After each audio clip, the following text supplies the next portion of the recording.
Bueno, les quiero contar que hemos invitado a la diputada nacional Pamela Galetti. Por supuesto que el tema del día tiene que ver con esta presentación por cadena nacional que ha hecho el presidente Javier Milei de su primer año. Así que vamos a preguntarle a Pamela sobre cómo ha visto esto y si coincide con el diagnóstico que ha hecho el presidente de este primer año y que ha considerado, digamos, algunos logros que para otros no son tantos. Pero bueno, Pamela, gracias por estar aquí, como siempre, muy amable. Muchas gracias a vos. Bueno, ¿qué te ha parecido el discurso, el mensaje del presidente? Me parece que este año ha sido sumamente un año difícil para los argentinos y que no hay nada que festejar. Digamos, hubo algunos objetivos cumplidos, como fue, por ejemplo, tratar de controlar la inflación, que no es que los precios están bajando, están subiendo en forma más desacelerada. Si vos ves la inflación de octubre, que fue un 4.7%, entonces es menor que la anterior, pero el interanual es de 187%. Los jubilados se acaban de quedar sin medicamento y el ajuste lo pagaron los jubilados y los asalariados. Creo que esta Argentina en este año hubo algunas cuestiones, por ejemplo el tema de la emisión monetaria es un logro de este gobierno, hay que reconocerlo, haber frenado la emisión monetaria o haber logrado controlar la inflación. Tener control solo no significa que no haya inflación, hay una inflación y los precios siguen subiendo, lo que pasa es que suben más desaceleradamente y porque subieron un montón al principio. Entonces me parece que no hay una revolución económica, hay recesión, se están cerrando puestos de trabajo, las pymes están en crisis, aumentó luz, gas, agua, vestimenta, cuestiones esenciales, la pobreza se disparó. Entonces, me parece que de un presidente de la nación y de alguien, como en mi caso, que soy diputada nacional, más allá de mi pertenencia política, yo soy justicialista, hay que hacer un balance objetivo, decirle la verdad a la gente y que la gente tome posición. Como te digo, ha sido un gobierno que lo que tenemos que, algo positivo, que a pesar de los agravios constantes del gobierno, se ha mantenido la democracia como valor respetado por los argentinos, eso es bueno. Era algo que teníamos mucho miedo por cómo estaba convulsionada la Argentina, creo que eso es bueno, pero hay muchas cosas que las universidades y la educación ha estado en crisis todo el año, no tenemos presupuesto para el año que viene, con lo cual eso significa, imagínense, en 2024 teníamos un presupuesto en 2023 hecho en 2022, en septiembre de 2022 está hecho el presupuesto, y lo que pasaron los jubilados y las universidades este año, imagínense que con aquel presupuesto hecho en 2022 van a tener que subsistir en 2025. Eso implica libre discrecionalidad del presidente y que cada moneda, que la ponemos todos los argentinos, porque no es del presidente, hay que ir a tocarle la puerta a un funcionario nacional. Claro, un tema que, por ejemplo, bueno, entre otras cosas, por no tener presupuesto y que no se está discutiendo mucho, es el tema de la plata del transporte, ¿no? Digamos, el corte del subsidio. Eso es una vergüenza. Pero esto que, digamos, yo aquí en Salta voy a cargar nafta y cualquier salteño va a cargar nafta, pagamos una plata para que haya plata para el transporte público que no llega a Salta y se queda en Buenos Aires, una cosa bueno, rara, exactamente, mirá qué bueno que lo decís porque es tal cual como vos lo decís. Para los que nos están escuchando, hay un impuesto que se llama ICL, Impuesto al Combustible Líquido. Lo pagamos todos los argentinos cuando vamos a cargar nafta, gasoil, el transporte público, el taxi. Entonces, el ICL, el Impuesto al Combustible, lo paga el argentino desde Ushuaia a La Quiaca, todos. Y un porcentaje de ese ICL tiene que ir al subsidio del transporte. ¿Qué pasó? Este gobierno nacional durante este 2024 le dio al interior del país cero. Sí le dio a AMBA, que es un lunar en la Argentina, es la capital y los barrios de alrededor. Entonces, cero, pero los argentinos los pagamos. ¿Qué pasó con la plata? Se la quedó el gobierno nacional. Los impuestos, todos los impuestos que pagamos todos los argentinos durante todo el año, hay un 1% que va a ATN, que son aportes del Tesoro Nacional. Es para las contingencias, cuando hay, por ejemplo, problemas como hubo en Córdoba con el fuego, sequías, inundaciones en el litoral. Entonces son ATN, son de todo lo que aportamos todos los argentinos, que recuerda el gobierno nacional, un 1% lo reserva para ayudar a esas provincias. este año 2024 en el ahorro no gastó ese ATN, no se los dio a las provincias y las provincias se acomodaron como pudieron. ¿Quién se lo quedó? Si está destinado a contingencia a las provincias, nosotros reclamábamos que se distribuya proporcionalmente entre las provincias y no se gastaron. Digamos, hay un montón de cosas. O el gobierno nacional dice hicimos el mayor ajuste de la historia y cuando vos ves dónde hicieron el ajuste fue a las provincias. Fue toda la plata transferida. Y dice, ahora les toca a ustedes. Si el ajuste que hicieron lo hicieron con la plata de las provincias. Y a mí lo que me preocupa mucho, esta cosa extremista, ¿no? Del avasallamiento de los derechos. Hoy, datos del INDEC, datos del propio gobierno nacional, el ajuste lo pagaron en mayor porcentaje, estuvo en los jubilados y en los asalariados. Entonces hubo motosierra, poca motosierra porque algunos organismos se cerraron, pero hubo mucha licuadora. Entonces vos, hoy los precios no suben mucho, pero tu salario quedó tan atrasado que igual no podés comprar. Igual, por más que no suba, vas al supermercado y ya no te alcanza, tenés que bajar a terceras marcas, empezar a comprar de a poco, juntarte entre la familia, y hay dos realidades diferentes totalmente en la clase rica y la clase pobre. Ahora, Pamela, esto que el presidente en su mensaje afirma y dice que los salarios le han empezado a ganar a la inflación, es lo que mencionó ayer, sí. Incluso habló de que han pasado... Algunos en la conferencia estaban cuánto... así, cuando dijo eso miraron así como diciendo, ¿qué hacemos? ¿Qué cara ponemos? Fíjate, es que en realidad, digamos, nosotros, bueno, hubo un gobierno que decía que éramos Alemania, ¿viste? Entonces, sí. La realidad es la única verdad, o sea, decía quien fue mi conductor en general, Perón decía, la realidad es la única realidad, vos vas al súper, las cosas no bajan de precio, nunca bajaron, porque controlamos la inflación, nunca bajan, suben menos de lo que subían antes, pero no te alcanza, porque los salarios no fueron detrás de la inflación, y menos las jubilaciones. Los sectores más vulnerables son los más golpeados. Digamos, una realidad es para el sector rico que trabaja del sistema bancario y que claramente va a estar más contento con este gobierno, o el que viaja a Miami, compra cosas y ahora puede comprar muchas más, más cosas y se la pueden mandar por correo, con dólares, y otra es el paciente oncológico que ya no tiene los medicamentos, que tuvo que suspender el tratamiento, o el afiliado de PAMI que cobra 395.000 pesos por mes y que ya si cobra 398.000 pesos ya no va a poder tener medicamentos con cobertura al 100%. Pamela, hay dos cosas que mencionaste. El tema del presupuesto, que es un tema realmente muy preocupante, porque, digamos, hay como una suerte, vos me dirás si esto es pantomima de que si vamos a mandar el proyecto, sí, que ya lo mandamos, lo armamos. Vos, digamos, si te tenés que definir hoy, vos entendés que el gobierno no quiere tener presupuesto. Nunca lo quiso. Era clarísimo. Era clarísimo porque además en la negociación en el Congreso, en que nosotros exigíamos presupuesto, el Congreso buscaba, ¿viste cuando vos le prestás plata a alguien y querés que te devuelva y está buscando la excusa para enojarse con vos y no devolvértela, ofenderse? Bueno, más o menos así. Queríamos el presupuesto y el gobierno buscaba confrontar constantemente como para ofenderse y romper las relaciones. ¿Qué es lo que pasó? Nosotros, a pesar, nos dijeron degenerados fiscales porque queríamos que se le pague a los docentes en las universidades, que no cierren los aguas, o que le paguen 20.000 pesos más a los jubilados. Yo soy autora del proyecto para que le paguen a los jubilados 20.000 pesos más. Nos decían degenerados fiscales, rata, un montón de cosas. Nosotros, imagínate lo que tendría ganas uno de decir y hacer, pero teníamos una responsabilidad institucional y seguimos trabajando. ¿Qué pasó? El día que teníamos comisión de presupuesto para firmar dictamen e ir a recinto, apareció Esper en la tele diciendo que no había acuerdo con los gobernadores. Nosotros decimos, ¿qué acuerdo? Si veníamos trabajando hace meses. No quisieron cerrar presupuesto. ¿Y por qué no quisieron cerrar presupuesto?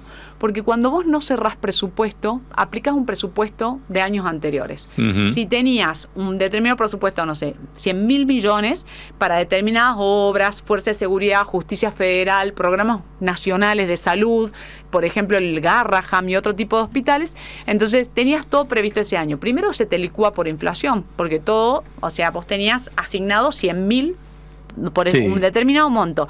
Todo el resto que ingrese por impuesto, ¿qué? Eso es libre, porque como no está previsto, lo puede disponer el Ejecutivo como quiere. Y además hay que sacar todo lo que ya se gastó. Si había previsto en 2022 un puente, una obra, una ruta, esa plata ya se gastó, ya no se reactiva en puentes, obras, rutas. Libre disponibilidad. En un año electoral, el Gobierno Nacional tiene toda la plata disponible para hacer lo que se le cante.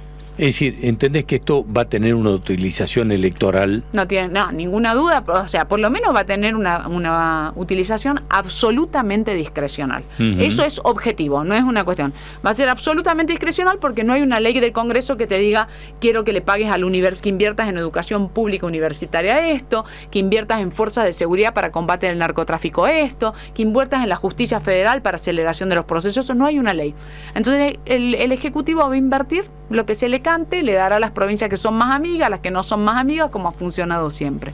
Eso sí es preocupante. ¿Y qué es lo que hacen? En los discursivos empiezan a hablar de la plata de los gobernadores, algunos hablan de la billulla. Es una falta de respeto porque no es la plata de los gobernadores. Primero, es la plata de los argentinos, como en el impuesto ITC, es el impuesto que pagamos todos los argentinos, y en definitiva las prestaciones básicas se hacen en las provincias. La gente vive en las provincias, no vive en Casa Rosada, no vive en los parques nacionales, no vive sobre la ruta nacional, vive en las provincias, en los municipios. Las provincias dan educación primaria y secundaria, salud y seguridad. La seguridad ciudadana la dan las provincias. Bueno, acabas de un tema, digamos que mencionás el tema de las provincias y de la nación. Acaban de anunciar, y que el presidente, digamos, incluso hasta retuiteó o tuiteó, que, digamos, como un ejemplo lo que había pasado en Salta con el cobro a los extranjeros, y que la nación quiere hacer exactamente lo mismo. La primera pregunta que me surgió a mí es, ¿cuántos hospitales tiene la nación? Porque pasa como con la educación. Bueno, no sé cuántos hospitales dependen de la nación. De hecho, yo presenté un proyecto de ley que lo presenté en abril. El gobierno sale a hacer el anuncio y en realidad yo me había reunido con el ministro de Salud anterior con motivo del éxito del sistema en Salta. La salud en general es provincial. Existen algunos hospitales muy importantes, Garrahan y otros hospitales que son sistemas de salud pública. Pero además hay muchos programas con medicamentos muy caros, por ejemplo, para personas de escasos o nulos recursos, que son medicamentos carísimos, o programas nacionales que son solventados con la salud nacional. Entonces, eso sí tiene una incidencia en el sistema presupuestario de salud. No tiene tanta capilaridad como tiene las provincias, pero tiene todavía programas nacionales, los más caros que no pueden solventar las provincias, y algunos hospitales de gestión. El hospital militar, por ejemplo, también es nacional, y algunos otros. Bueno, te llevo un tema delicado y polémico, como es el tema de la ficha limpia, que tiene tanta opinión distinta. Sí. ¿Qué crees que pasó con el gobierno? ¿Qué pasa con esto? Y te voy a pedir, primero, por supuesto, tu opinión respecto a la ficha limpia, y con ese proyecto que se discutió en el Congreso. Bueno, yo soy autora del proyecto de ficha limpia. Yo soy autora de un proyecto mucho más amplio. De hecho, una de mis disidencias en el Congreso es porque el proyecto de ficha limpia que se lleva es un proyecto de una diputada del PRO, que abarca solamente delitos de corrupción de funcionarios públicos, que es correcto que esté, justamente una semana después de que condenan a la principal opositora del gobierno nacional. Mi proyecto abarca todo tipo de delito doloso. Entonces, ¿por qué? Porque con el proyecto que querían sancionar en el Congreso y que impone el PRO, quieren que no sean candidatas las personas condenadas en doble instancia por corrupción, funcionarios públicos. ¿Y qué pasa? El empresario que financia campaña, ¿qué paga? No hay funcionario corrupto si no hay empresario que paga. Si el empresario denunciara en vez de pagar, entonces seguramente también terminaríamos con la corrupción. ¿Por qué no vemos el lavado del dinero? ¿Por qué no vemos el juego? De hecho, el día anterior votaron en contra de que regulemos las apuestas online, porque sabemos que la plata sucia del juego viene del lavado y financia la política, financia esas bancas que se aseguran de no votar para que sigan pudiendo recaudar. Entonces, digo, ¿qué pasa? Por ejemplo, corrupción por un funcionario público no puede ser candidato. ¿Y corrupción de menores? Nosotros tuvimos un intendente condenado por corrupción de menores. Sí puede ser candidato. Entonces digo, nosotros estamos buscando institucionalidad argentina, estamos buscando las condiciones que tiene que tener una persona para representar la voluntad popular, o estamos haciendo persecución política. Yo no voy a ser aplaudidora de ese sector, porque yo dije, si estamos buscando las condiciones que tiene que tener una persona para ser representante, entonces que sean condenados por delitos dolosos, corrupción de menores, violentos, delincuentes sexuales. Yo no quiero esos candidatos. ¿Qué es eso? Exactamente, no sé. Hay un montón de delitos gravísimos también. Y el narcotráfico. Exactamente, lavado de activos, ¿sí? Cualquiera de esos no podría ser candidato. ¿Por qué sí pueden ser candidatos? ¿Por qué? Porque ellos tienen como una cruzada política. Entonces digo, De hecho, como te digo, yo presenté un proyecto de ley, está tratado y traté de impulsarlo junto con la gente de Lilita Carrió, de la coalición cívica, para que ampliemos los delitos.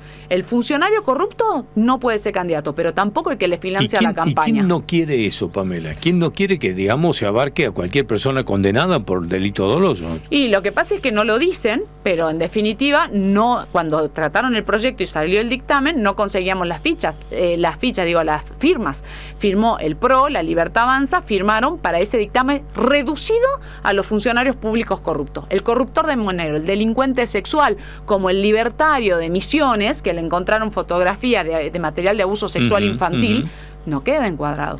Entonces yo no estoy dispuesto, porque ¿saben lo que pasa? Quieren sacar ficha limpia y con eso le garantizan impunidad a los otros, porque volvé a modificar ficha limpia y ampliar delitos. Eso por un lado. Y por el otro, resulta que el gobierno dice que quiere ficha limpia, pero no bajó sus diputados. Ni el PRO, ni la Libertad Avanza bajó sus diputados. Tuvimos una diputada salteña que no dio quórum, diciendo que se había descompensado, y a los 5 minutos de que se cae el quórum y aparece en la banca engasada, ¿me entendés? Y diciendo que se había descompensado. Lo bueno es que tiene una recuperación buenísima al toque. En 5 minutos ya estaba gritando sacada en la banca. Y hace 5 minutos estaban encontrándole una vena, no sé, ¿por qué? Por una gasa acá, ¿viste? Sí, entonces digo, una cosa muy rara. Entonces hay que dar la cara. Yo dije, yo no más que recinto, yo tengo un proyecto con mi firma, yo quiero discutir las condiciones de los candidatos. Una persona no puede entrar a un barrio cerrado a cortar el pasto si tenés causa abierta.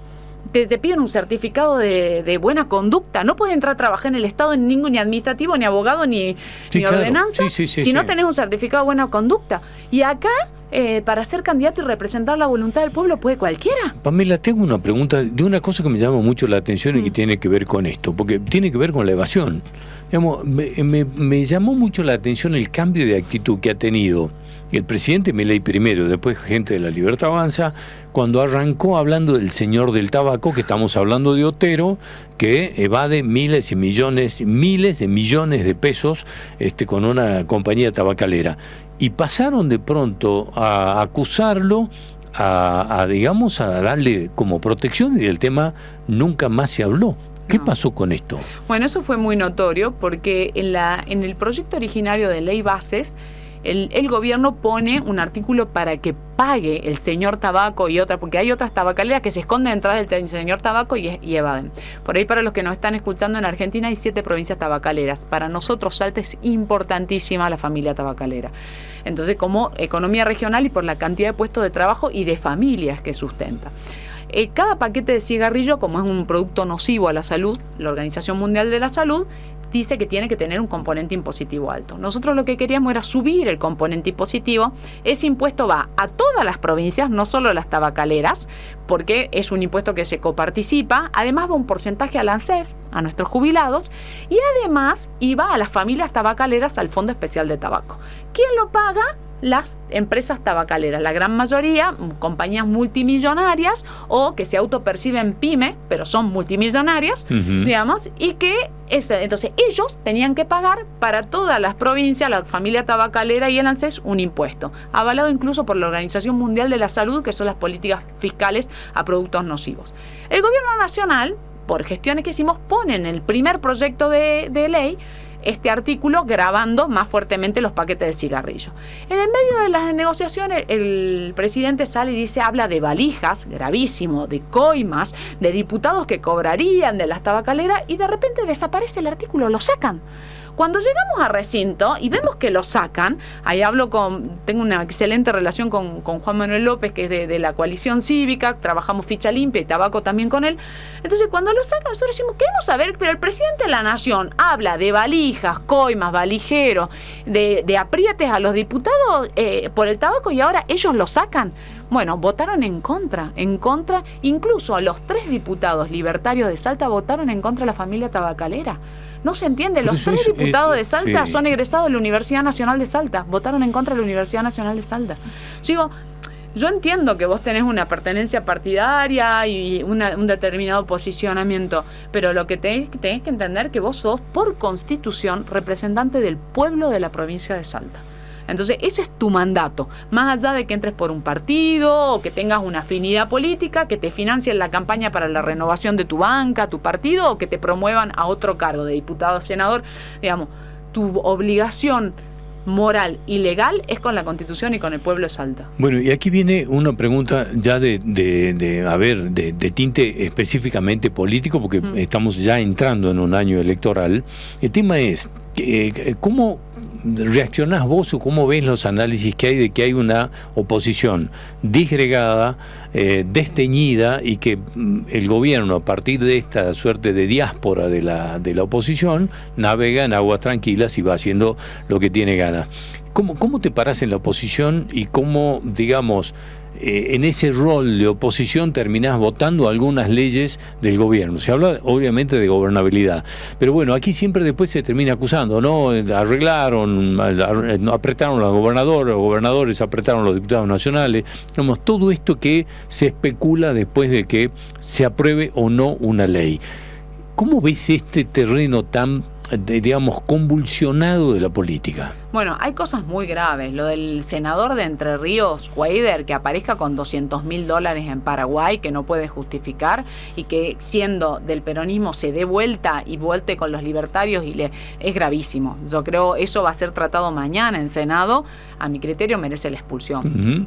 Porque además se lo tiran, digamos, no es de ustedes, no, claro. No es kirchnerista, no el queremos. Porque no la realidad es que entra originariamente por UP y por negociaciones con el gobierno nacional. De hecho, sale una foto con el presidente, con la secretaria, la hermana del presidente y el resto, y es el voto que apoya en el Senado y que logra que las Libertad Avanza saca todos los votos. Hoy por hoy trabaja para la Libertad Avanza, no hay ninguna duda. Por eso la Libertad Avanza lo está protegiendo y no lo entrega, porque el peronismo está pidiendo sacarlo, quitarle la banca, que no, porque él pide licencia. Entonces dijeron, no, ¿cómo puede merecer una persona? Merece representar la voluntad popular que te agarran infraganti, porque yo no entiendo, empiezan, no, que el derecho de defensa, el debido proceso, pero estás infraganti. Una cosa es cuando te acusan de que recibiste con un plato, y otra es que te agarraron con la plata con las manos en la masa. Entonces, ahí no es una cuestión penal, es una cosa de que ensucia a todo el cuerpo legislativo, que son todos los representantes del pueblo, ¿no? Entonces, me parece que en este tema del gobierno, la verdad que la oposición, lo primero que me decías, comparto lamentablemente tu análisis, es así. Tenemos una oposición muy disgregada y ahí, en mi caso, yo tengo como una situación muy compleja porque yo siempre he sido de centro moderada. Entonces, por eso, cuando asume este nuevo gobierno, decidimos armar Innovación Federal, que es un bloque que trabaja con los gobernadores y que lo que busca es gobernabilidad de los territorios provinciales, no el nacional. Nosotros no somos garantes de ningún gobierno nacional, ni mucho menos, pero entendemos que nosotros tenemos que asegurar que las medidas de este gobierno tengan una mirada federal. Mi función es llevar la voz de los salteños al Congreso de la Nación y hacer que se escuchen.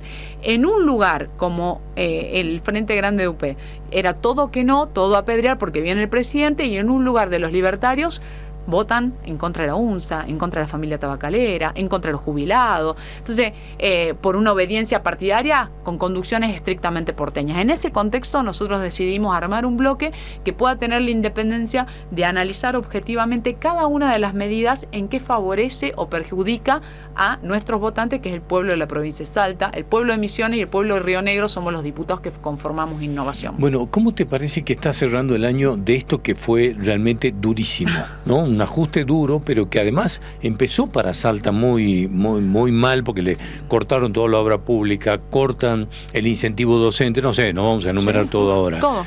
Esto aflojó un poco, digamos, vemos, no sé, relaciones como un poco más aceitadas, el pacto de Güemes, algunas cosas, digamos, que se han podido mínimamente distender. Sí. ¿Entendés que esto puede mejorar o empeorar frente a un año electoral? Yo creo que se va a tensar. Se va a tensar mucho, ha mejorado, empezamos muy mal el año, con un esfuerzo sobrehumano. Salta tenía una gran ventaja, que Salta es una de las provincias que tenía equilibrio fiscal.